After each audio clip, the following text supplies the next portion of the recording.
420 हो जाएं सावधान। अब शुरू हुआ एक नया अभियान, कोई भी कहीं से घुमा सकता है ये नंबर 1811 4000। तोल में हो गड़बड़ और दाम भी हो बढ़कर, या किसी तरह की और गड़बड़, तो घुमाइए ये नंबर 1811 4000। यही कंज्यूमर हेल्पलाइन।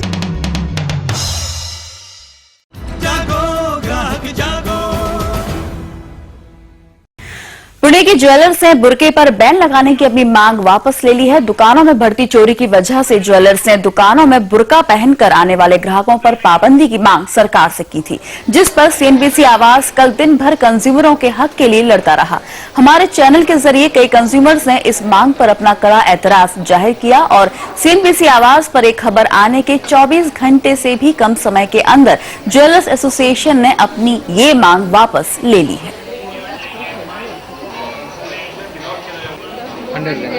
हम ज्वेलर लोग इसमें कोई इनिशिएटिव नहीं लेंगे। हमें किसी का मन दुखाना नहीं है, किसी को किसी के धर्म के ऊपर हमें कोई इसमें करना नहीं है। कस्टमर की सिक्योरिटी के लिए है, हमारे माल की सिक्योरिटी के लिए हमने ये मुद्दा लिया था। मगर if it is hurt to the any community, we will not insist upon this issue. इस ऐलान से कंज्यूमरों को एक बड़ी राहत मिली है। यदि पुणे में ये रोक लगती तो देश के और भी कई हिस्सों से मांग आ सकती थी, जिसका एक गलत असर हो सकता था।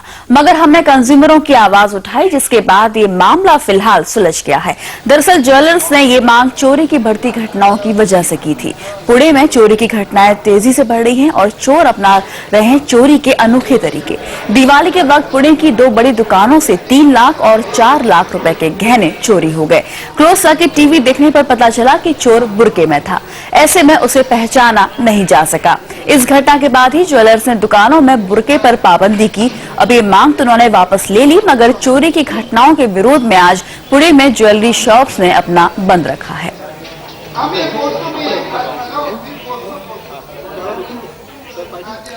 भले ही ज्वेलर्स एसोसिएशन ने बुर्के पर रोक की मांग वापस ले ली है, मगर सवाल ये उठता है कि क्या सिर्फ पहनावे के आधार पर किसी को दुकान में घुसने से रोका जाना सही है?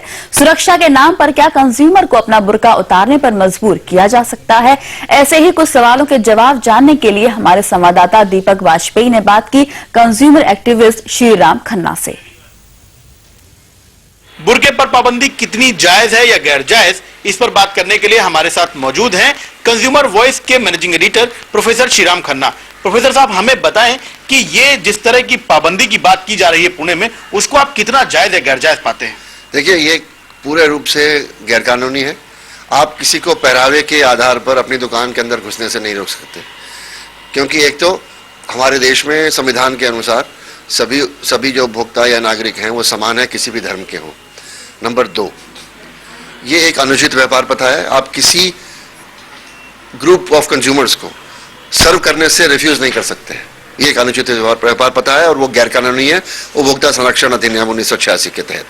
तीसरा, ये जिम्मेदारी है उस जिले के कलेक्टर, डिस्ट्रिक्ट मजिस्ट्रेट की कि वो अपने डिस्ट्रिक्ट के अंदर कंज्यूमर प्रोटेक्शन काउंसिल जो है उसकी मीटिंग बुला के उस पर चर्चा करे। और प्रदेश के जो कंज्यूमर अफेयर्स के मंत्री हैं महाराष्ट्र के, ये उनकी ड्यूटी है कि वो कंज्यूमर प्रोटेक्शन काउंसिल की मीटिंग में डिस्कस करें और होम मिनिस्ट्री से बात करके इस प्रॉब्लम का कोई हल निकालें। तो ये कंज्यूमर राइट्स के बिल्कुल खिलाफ है। और कल आप जो सिख हैं उनकी बाणों पे रोक लगा देंगे, परसों आप कुछ और कर देंगे। तो ये धर्म के आधार पर किसी प्रकार की भेदभाव, कोई भी कारण हो, वो हमें नहीं करना चाहिए। आप हमको ये बताइए कि अगर किसी महिला को इस तरह रिफ्यूज किया जाता है तो उसके पास कानूनी ऑप्शन क्या क्या है? नहीं, वो पूना के डिस्ट्रिक्ट कंज्यूमर कोर्ट में जा सकती है कि मुझे इसने दुकान के अंदर जाने से रोका और मुझे हर्जाना दिया जाए, मेरी मानहानि हुई है, मेरे को मेंटल टॉर्चर हुआ। अगर आप मुझे कोई रोक देगा तो क्या मेरे राइट्स का हनन नहीं हुआ है क्या? ये एक अनफेयर ट्रेड प्रैक्टिस है और ये किसी भी दुकानदार को करने का अधिकार नहीं है कि वो किसी को उसके पहरावे पे अधिकार पे रोकते। प्रोफेसर खन्ना का यही कहना है कि अगर किसी के साथ इस तरह भेदभाव किया जाता है, उसको किसी दुकान में जाने से रोका जाता है, तो वो बाकायदा कंज्यूमर कोर्ट में जाकर उसके खिलाफ कार्रवाई कर सकता है। दीपक वाजपेयी, दिल्ली।